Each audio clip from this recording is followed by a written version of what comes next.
আজকে তোমার ভিউয়ার্সদের কি ট্রিক দেখাবা? আজকে আমি মাইক্রোসফট এক্সেলের একটি কন্ডিশনাল ফাংশন নিয়ে কথা বলবো যেটা খুবই উপকারী। আসো তোমাকে দেখাই। দেখো এখানে আমার একটি ডেটা সেট আছে।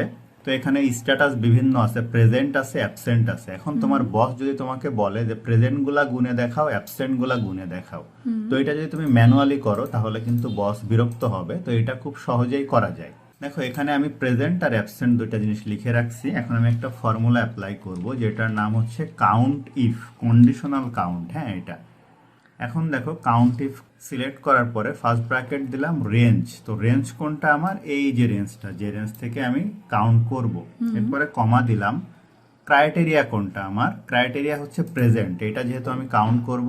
এখন আমি ব্র্যাকেট ক্লোজ করে ইন্টার দিলাম। দেখো কত সুন্দরভাবে প্রেজেন্টগুলো সে কাউন্ট করে দেখালো। একইভাবে আমি অ্যাবসেন্টটাও কাউন্ট করতে পারি। এই যে কাউন্ট ইফ রেঞ্জ কোনটা? আমার এইটা হচ্ছে রেঞ্জ, কমা দিলাম, ক্রাইটেরিয়া হচ্ছে অ্যাবসেন্ট, ব্র্যাকেট ক্লোজ ইন্টার। দেখো কত সুন্দরভাবে কাউন্ট হয়ে গেল। এখন ধরো একটা প্রেজেন্টকে আমি অ্যাবসেন্ট করে দিলাম, অটোমেটিক দেখো এখানে ভ্যালু চেঞ্জ হয়ে যাচ্ছে। দারুণ তো।